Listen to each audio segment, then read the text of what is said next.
मग फक्त कोल्हापूरपुरती रद्द या ठिकाणी कायदेशीर त्याला आधार किती आहे हा माझ्या पुढे प्रश्न होता. परंतु तोपर्यंत दुसऱ्या दिवशी लगेच आचारसंहिता लागली, निवडणुकीचं वारं त्या ठिकाणी चालू झालं.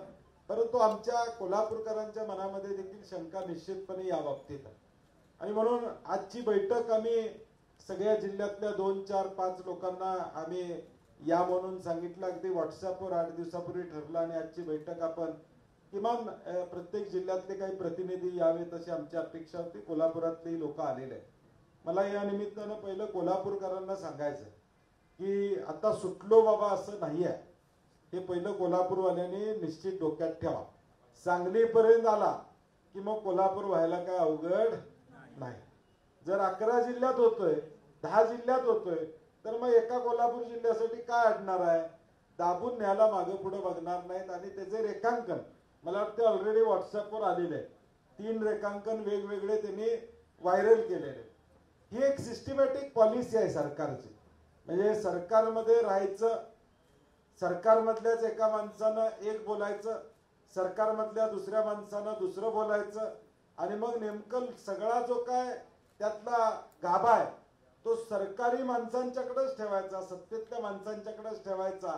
हा साधारणपणे गेल्या 3 वर्षातलं षडयंत्र आम्ही पाहिलं.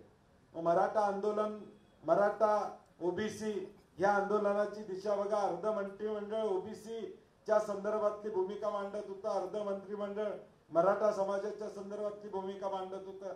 आता बीडची घटना आपण बघितल्यानंतर आता आपल्याला लक्षात येईल की सत्ताधारी पक्षातलाच एक माणूस एका बाजूला आणि दुसरा माणूस एका बाजूला आहे. ही स्ट्रॅटेजीचा भाग आहे. ही स्ट्रॅटेजी काय की आंदोलन सुद्धा आमच्याच हातात राहिलं पाहिजे. उद्याचं आंदोलन सुद्धा आमच्याच हातात राहिलं पाहिजे, जेणेकरून त्या आंदोलनाला मूळ दिशा बदलून दुसरी दिशा देता येणं शक्य होऊ शकते. आणि म्हणून माझी सर्व जिल्ह्यातल्या लोकांना विनंती, आपल्याला गाफील राहून या ठिकाणी चालणार नाही. आता जी वक्तव्य येत आहेत त्याच्यावरनं आम्ही अंदाज बांधतोय. आता इथं सत्ताधारी शिवसेनेचे पालकमंत्री आहेत, ते म्हणतात शक्तीपीठ होणार नाही. सत्ताधारी पक्षाचे इथले शहरातले आमदार आहेत, त्यांनी शक्तीपीठ करण्यासाठी एक बैठक त्या ठिकाणी बोलवली. याचा अर्थ काय तर खडा टाकून बघायचं काय होतंय आणि हळूहळू वातावरण निर्मिती करून हा मार्ग करता येतो का हा प्रयत्न त्यांचा असतो. आणि म्हणून आपल्याला पक्का निर्णय घेतला पाहिजे. मी मगाशी मागच्या शाहू स्मारकाच्या भाषणामध्ये जाहीरपणे सांगितलं होतं की विरोध करायचा आहे ना तर 100% करूया. पैशाचा विषय कुणी काढायचा नाही. किती मिळणार आहेत, किती देणार आहेत, 5 लाख देणार आहेत का रेडी रेकनर प्रमाणे, ही चर्चाच नको. म्हणजे ती चर्चा करायची नाही ना. जोरात सांगा. मी शाहू स्मारकला सुद्धा हेच विचारलं होतं लोकांना. नाही तर काय होतं, एखादा माणूस तिथं कुठंतरी बळी पडला की एवढं मिळणार आहेत म्हणला आणि गेला की मग हळूहळू एक एक निष्ठाला वेळ त्या ठिकाणी लागत. आणि म्हणून आपण पक्का निर्णय घेऊ. आम्ही मागच्या वेळी देखील सांगितलं होतं की Ratnagiri Nagpur highway already existence आहे, काही फरक नाही. आता काल तुम्ही सगळी मंडळी त्या हायवेवरनच त्या ठिकाणी आला. गाडी फुल पाखरू सुद्धा दिसत नाही रस्त्यावर, अशी परिस्थिती आहे त्या रस्त्याची त्या ठिकाणी. मग तुम्हाला हा नवा रस्ता कशासाठी पाहिजे. आम्ही सातत्यानं म्हणतो या राज्यामधले 4 कॉन्ट्रॅक्ट जे झाले हे निवडणुका डोक्यासमोर ठेवून हे कॉन्ट्रॅक्ट दिले. मग कोस्टल रोड असेल, हा असेल, आणि 2 प्रकल्प या राज्यामधले झाले. फक्त या विधानसभेच्या निवडणुकीसाठी हे प्रकल्प झाले असं आमचा ठाम या ठिकाणी माहिती आहे. आणि म्हणून हा रस्ता कॉन्ट्रॅक्टर दार्जी नाही, हे सातत्यानं आम्ही या ठिकाणी सांगत आलेलो आहे. या रस्त्याची गरज नाही, शेतकऱ्यांचं आयुष्य उद्ध्वस्त होणार आहे. या पद्धतीचा हा रस्ता आहे. अनेक रस्ते म्हणजे मला अनेकांनी वेगवेगळे मुद्दे पाठवलेले आहेत की पॅरलल रस्ते कशा पद्धतीनं आहेत ऑलरेडी एक्झिस्टिंग. आता टेंभुर्णी, बार्शी, लातूर हा 4 पदरी मला वाटते जाहीर परवाच गडकरी साहेबांनी काहीतरी जाहीर केलेला. म्हणजे एक्झिस्टिंग रस्ते असताना सुद्धा या रस्त्यांची आवश्यकता काय तर या रस्त्यांची आवश्यकता नाही, फक्त कॉन्ट्रॅक्टरांसाठी केलेला हा रस्ता आहे. 86,000 कोटी रुपये याच्यावर खर्च करणार आहे. या देशामध्ये गेल्या 3 वर्षापूर्वी जलजीवन मिशन नावाची एक मिशन आली. तुमच्या सगळ्यांच्या गावामध्ये नळ पाणी पुरवठा योजनेची कामं या ठिकाणी चालू. अख्ख्या देशातल्या गावांमध्ये जलजीवनच्या योजनेसाठी 60 ते 70 हजार कोटी रुपये वर्षाला खर्च होतो. मग तुम्ही 86,000 कोटी रुपये एका रस्त्यासाठी 800 किलोमीटरसाठी, राजू शेट्टीने परवा त्याची आकडेवारी सांगितली 100 कोटी रुपये पर किलोमीटरला खर्च आहे. NHAIचा खर्च 35 कोटी रुपये पर किलोमीटर असं त्यांच्या वाचण्यात मला कुठेतरी आहे. मग हा 100 कोटीवर आकडा कसा त्या ठिकाणी जातो हा प्रश्न आमच्या पुढे आहे. 86,000 कोटी रुपये हे कॉन्ट्रॅक्टर घालणार आहे, तो टोल गोळा करणार आहे. 28 वर्ष लागतील. 3,000 कोटी रुपये दरवर्षी गोळा केले तर 28 वर्ष लागतील टोल गोळा करायला. म्हणजे 60 लाख लोकांनी दरवर्षी जायला पाहिजे रस्त्याने. किती? 60 लाख लोकांनी गेलं, गुणिले 500 रुपयाचा टोल मी गृहीत धरला तर 3,000 कोटी रुपये वर्षाला गोळा होतात आणि 28 वर्ष लागतील की हे गोळा पैसे व्हाय. म्हणजे हा टोलच्या उत्पन्नाचा विषय नाही आहे, हा वेगळा काय तर त्याच्या मागचं गणित हे वेगळ्या पद्धतीने उद्याच्या भविष्यकाळात या रस्त्यामागचं गणित या ठिकाणी असणार आहे. आम्हाला खात्री आहे की ज्या पद्धतीने समृद्धी महामार्गामध्ये पहिल्या जमिनी घेण्यात आल्या आणि मग या जमिनीला आता कुठलाही जमिनीचा अधिग्रहण कायद्याप्रमाणे इन्कम टॅक्स माफ आहे. म्हणजे या पैशाला इन्कम टॅक्स लागत नाही. आता जवळजवळ 1600 कोटी रुपये कोल्हापूर रत्नागिरी हायवेच्या आमच्या फक्त जिल्ह्यामध्ये या ठिकाणी शून्य इन्कम टॅक्स लागला शेतकऱ्याला त्याच्यावर. हा एक प्लॅन त्याच्या पाठीमागचा आहे का? कुणी जमिनी पूर्वीच घेऊन ठेवल्यात का? त्यामुळे प्रत्येक जिल्ह्यातल्या माझ्या लोकांना सहकार्याला विनंती आहे की ती एक माहिती गोळा करणं गरजेचं आहे की गेल्या 2 वर्षामध्ये या जिल्ह्यामध्ये खरेदी विक्रीचे व्यवहार या जमिनींचे झालेत का याची एक माहिती घेणं गरजेचं. कारण की फायनान्शियली व्हायबलच नाही. मी म्हणतो तसं 60 लाख लोक जाणार आहेत का वर्षाला या रस्त्यावर? 60 लाख लोक नागपूर टू गोवा या रस्त्यावर येऊ शकणार आहेत का? येऊ शकणार नाही. ज्याच्यातून 3,000 कोटी मिळतील ते पण 30 वर्ष मिळाले पाहिजेत. 86,000 कोटी रुपये भागायचा आणि म्हणून हे गणित कुठं माझ्या बुद्धीत या ठिकाणी फायनान्शियली म्हणजे आर्थिक दृष्ट्या या 86,000 कोटीचं गणित माझ्या डोक्यात काही बसत नाही. याच्या मागं दुसरं काहीतरी गणित उद्याच्या भविष्यकाळात या ठिकाणी असणार आहे. गणित एकच आहे की आता देशामध्ये काय चाललेलं आहे. स्टील फॅक्टऱ्या 5 जणांच्याच, सिमेंट फॅक्टऱ्या 5 जणांच्या. आता देशात जेवढी कामं निघतील तेवढं सगळं सिमेंट आम्हाला या 4 लोकांच्याकडनंच घ्यावं लागणार. तुम्ही आता सिमेंटचे भाव बघा. पोत्याला 20 रुपये परवा या ठिकाणी वाढला. जसं एक माणूस फॅक्टऱ्या घेत चाललाय तसा सिमेंटचा भाव वाढत चालला. जसा एक माणूस सळीच्या फॅक्टऱ्या घेत चाललाय तशी सळीची किंमत वाढत चाललेली आहे. माझा माल खपवायसाठी आता या देशामध्ये नवे प्रोजेक्ट्स या ठिकाणी यायला लागले. कुणाचा तरी माल खपवायचा आहे, कुणाचं तरी सिमेंट घ्यायचं आहे, कुणाचं तरी स्टील घ्यायचं आहे. मग त्या ठिकाणी शेतकरी देशोधडीला गेला तरी आम्हाला त्याची काळजी नाही. अशा मानसिकतेचं सरकार दुर्दैवानं देशामध्ये आणि राज्यामध्ये या ठिकाणी आहे आणि म्हणून आपल्याला गाफील राहून या ठिकाणी चालणार नाही. निश्चित धोरण या संदर्भातलं आपल्याला या ठिकाणी करावं लागेल. पालखी मार्ग तुमचा आता ऑलरेडी झालेला आहे. त्या पालखी मार्गाला हा रस्ता म्हणजे जुने रस्ते जोडले तरी लोकांना याला कुठेही अडचण त्या ठिकाणी येणार नाही. आणि म्हणून सगळा हिशोब आपण बघितला तर हा 100% कॉन्ट्रॅक्टर धार्जिन हा रस्ता या ठिकाणी निश्चितपणे. मगाशी आमच्या भोसले साहेबांनी कोर्टात जावा म्हणून सांगितलं. आम्ही कोर्टाचा अनुभव घेतलेला म्हणजे उद्धव ठाकरे साहेबांचा पक्ष त्यांना मिळाला नाही हे आम्ही बघितलेलं आहे. शरद पवार साहेबांचं चिन्ह मिळालं नाही हे अख्ख्या देशानं आम्ही या ठिकाणी बघितलेलं आहे. आम्ही 12 आमदारांची नावं पाठवली, ती आमची कोर्टात सुनावणी सुद्धा आमची झाली नाही. महाविकास आघाडीची झाली सुनावणी त्यावेळी महायुतीचं सरकार आल्यावर झालेलं आहे. माझा कोर्टावर आक्षेप नाही, परंतु आज काय होईल याची गॅरंटी आम्ही देऊ शकत नाही. आणि म्हणून मी पहिल्या शाहू स्मारकच्या बैठकीत सुद्धा हा मुद्दा मांडला होता की कोर्टात कुणाला तर तुमच्यातल्याच पाठवतील कुणाला तरी कोर्टात. ते कोर्टात जाणारा माणूस आपला फितूर आहे एवढं लक्षात ठेवा. माझं तर ठाम मत आहे.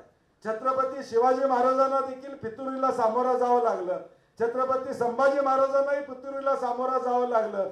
तसं या शक्तीपीठात कोण फितूर निघू नये ही काळजी आपण या ठिकाणी घेतो. हायकोर्टात गेला, मला 1 रुपया मिळतोय हायकोर्टात, मला 5 रुपये पाहिजे. हायकोर्टाने निर्णय दिला 5 रुपये यांना द्या. काय करायचं आपण? संपला विषय. त्यामुळे माझी कोर्टाबद्दलची भूमिका थोडी माझी वेगळी आहे. येणाऱ्या भविष्य काळात करेल. त्याच्या आधी माझी प्रत्येक जिल्ह्यातल्या कार्यकर्त्यांना विनंती आहे, कोल्हापुरातल्या देखील लोकांना माझी विनंती आहे, आजी माझी सगळ्या आमदारांचं, आजी माझी सगळ्या खासदारांची पत्र ही 1 तारखेपर्यंत गोळा करायचा निर्णय आपण घेऊ. मगाशी कुणीतरी सांगितलं की होय किंवा नाही, काय असेल ते असेल, तुम्ही बोलला मगाशी होय किंवा नाही, सत्ताधारी आमदार असू देत, विरोधातला आमदार असू दे, माजी आमदार असू दे, आजी आमदार असू दे, पत्र द्या. शक्तीपीठाला तुमचा विरोध आहे का समर्थन? विरोध असेल आम्हाला पत्र द्या, आमची काही अडचण नाही. तर हे मान्य आहे का आपल्याला पुढच्या 8 दिवसात हे गोळा करायचं? हा सगळेजण हा 1 तारखेपर्यंत आपण आमदार जयंत आसगावकर आहेत आमचे, 1 तारखेपर्यंत आपण या सगळ्यांची पत्र गोळा करूया. लोकप्रतिनिधींनी भूमिका इथं स्पष्ट केली पाहिजे. कारण की काय व्हायला लागलंय, मुख्यमंत्री तिकडे सांगतायत आमदारांचा विरोध नाही, आमदार इथं आम्हाला लोक भेटायला गेल्यावर तुमच्या बरोबर आहे म्हणून आमदार सांगतात की आम्ही तुमच्या बरोबर आहोत, आणि तिकडे मुख्यमंत्री सांगतात की कुठल्याही आमदारांचा विरोध नाही, सगळ्यांची समजूत आम्ही या ठिकाणी काढले. आम्ही अधिवेशनात मी तुम्हाला जाहीरपणे इथं आश्वासन देतो, महाविकास आघाडी म्हणून काँग्रेस असू दे, राष्ट्रवादी असू दे, शिवसेना उद्धव ठाकरे साहेब असू देत, आम्ही सगळेजण ताकदीनं हा प्रश्न मांडू आहे. जाहीर आश्वासन मी तुम्हाला या निमित्तानं. आमची भूमिका पक्की आहे. आम्ही त्यावेळी देखील सांगितलं होतं की आमचा विरोध आहे, तो विरोध राहणार. कोल्हापुरातनं विरोध होता अशी जी एक भूमिका केली जाते ते चुकीची आहे. रत्नागिरी कोल्हापूर रत्नागिरी हायवे झाला, आम्ही विरोध केला का? विरोध केला नाही. रस्ता पाहिजे होता, होत होता, काय हरकत नाही. आता कळे मार्गे गगनबावडा वैभववाडी रस्ता व्हायला लागलाय, कोल्हापूरकरांनी त्याला विरोध केलाय. संकेश्वर मार्गे आंबोलीच्या मार्गे गोव्याला जाणारा रस्ता झाला, त्याला कोल्हापुरात कुठेही विरोध झाला नाही. हा नॅशनल हायवे आता चालू आहे काम, त्याला कुठेही विरोध झाला नाही. 6 पदरी नॅशनल हायवे चालू आहे, त्याला कुठेही विरोध या ठिकाणी झाला नाही. आमचा विरोध जो आहे तो चुकीच्या गोष्टीसाठी विरोध कोल्हापूर म्हणून आमचा आहे, हे मला पुन्हा एकदा या निमित्तानं स्पष्ट आपल्या समोर या ठिकाणी करायचं आहे. आणि म्हणून एक भूमिका घेऊन आपण पुढच्या काळामध्ये जाऊया, एकत्रित राहूया. आपल्या या दुधाच्या भांड्यात मिठाचा खडा टाकण्याचा प्रयत्न 100% होणार, चालू झालाय 100%. आता सत्ताधारीतला एक, पालकमंत्री एक बोलतात आणि आमदार एक भूमिका घेत, असं आता प्रत्येक जिल्ह्यात चालू होईल बघा. प्रत्येक जिल्ह्यात आता बैठका होतील, समर्थकांच्या बैठका हा प्रत्येक जिल्ह्यामध्ये घेतील, आणि मग त्यातले काही बाजूला आपल्याला काढता येतात का, हा प्रयत्न या ठिकाणी केला जाईल. हा आर्थिक दृष्ट्या व्हायबल नसलेला प्रोजेक्ट आहे, शेतकऱ्यांना देशोधडीला लावणारा प्रोजेक्ट आहे. याला 100% विरोध आमचा निश्चितपणे असणार आहे. त्याचबरोबर मगाशी गिरीशरावांनी सांगितलं तसं अधिवेशन काळामध्ये एक भव्य मोर्चा या सगळ्या 12 जिल्ह्यातला आम्ही घेऊन जायचा नियोजन या ठिकाणी कर. 10 तारखेला अर्थसंकल्प आहे, म्हणजे राज्याचा अर्थसंकल्प 10 तारखेला आहे, सोमवार आहे. 11 किंवा 12 तारीख, कुठली तारीख ठरवावी? 12 तारीख चालेल का? बुधवार, मार्च नाही, अर्थसंकल्पाच्या दिवशी काय होतं, अर्थसंकल्प मांडला जातो आणि परत होत नाही. 12 तारीख विचारू. 12 तारीख सोलापूर सगळ्यांना मान्य आहे का? परभणी 12 तारीख, 12 मार्चला आपला हा आझाद मैदानावर मोर्चा आपण या ठिकाणी घेऊन जाऊया. आणि खऱ्या अर्थानं शेतकऱ्यांची ताकद, आम्हाला हा रस्ता नको आहे. म्हणजे मगाशी परभणीकरांनी सांगितलं, मोर्चात आल्यावर मला कळालं की किती लोकांचा विरोध या ठिकाणी. हे वस्तुस्थितीच आहे. अनेकांना वाटतं की विरोध नाही, जे बोलतात त्यांची जमीन काही त्या ठिकाणी जात नाही, जे बोलतायत त्यांची जमीन जात्या. आणि म्हणून माझी विनंती आहे की येणाऱ्या 12 तारखेला आपण ताकदीनं हा मोर्चा काढायचं काम या ठिकाणी करूया. माझी कळकळीची विनंती जिल्ह्यातल्या सगळ्या लोकांना, सत्ताधारी असू दे, विरोधक असू दे, किंवा कुठलाही आमदार असू दे, लोकप्रतिनिधी असू दे, तुम्ही सगळ्यांना 12 तारखेचं प्रत्यक्ष भेटून निमंत्रण द्या. कोण येते कोण नाही येते आपण त्यावेळी बघू. परंतु संघर्ष समिती म्हणून आपण सगळ्यांना भेटून निमंत्रण द्या की 12 तारखेला आमचा मोर्चा आहे, तुम्ही सगळ्यांनी तिथं त्या ठिकाणी आलं पाहिजे आणि आम्हाला पाठिंबा दिला पाहिजे। त्याच्या आधी पहिला टप्पा 1 तारखेच्या आधी पत्र सगळ्यांची आपण कुठल्याही परिस्थितीत घेणे या पद्धतीचं नियोजन आपण सगळ्यांनी करावं अशी विनंती करतो। मध्ये कोल्हापूरचा अधिसूचना रद्द झाली त्यावेळी 4-5 जिल्ह्यातनं मला लातूर बितूर फोन आले, साहेब कोल्हापूर थांबलं, आता तुम्ही थांबू नका।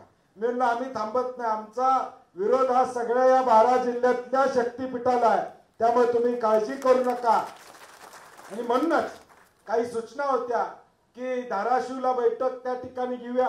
मी गिरीश रावांना म्हणलं कोल्हापूर घेऊया, कारण की आपला रद्द झालाय म्हणून आपण कुठेतरी पाठीमागे राहिलो का असं वाटायला नको बाकीच्या 10 जिल्ह्यांना 11 जिल्ह्यांना। आपण पहिल्यांदा ही लढाई हातात घेतलेली आहे, ती लढाईचा समारोप सुद्धा कोल्हापूर मधून सुरू झालेला आहे। कोल्हापूर कुठेही कमी पडणार नाही हा विश्वास देतो आणि अगदी आपण सगळेजण उपस्थित राहिला, कारण की तांत्रिक मी काय बाकीचं बोलणार नाही, सगळं बोलणं झालेलं आहे, डबल बोलण्यात काय अर्थ नाही। फक्त आता दिशा ठरवी आपण ताकदीनं।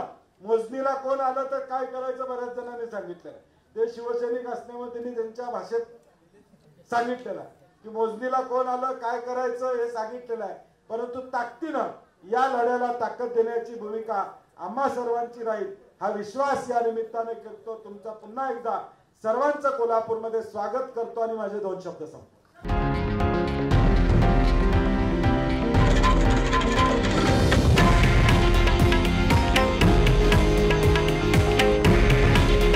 हे आहे देशातील नंबर 1 न्यूज नेटवर्क आणि आपण पाहत आहात TV9 मराठी। काळजी तुमची, हित महाराष्ट्राचं।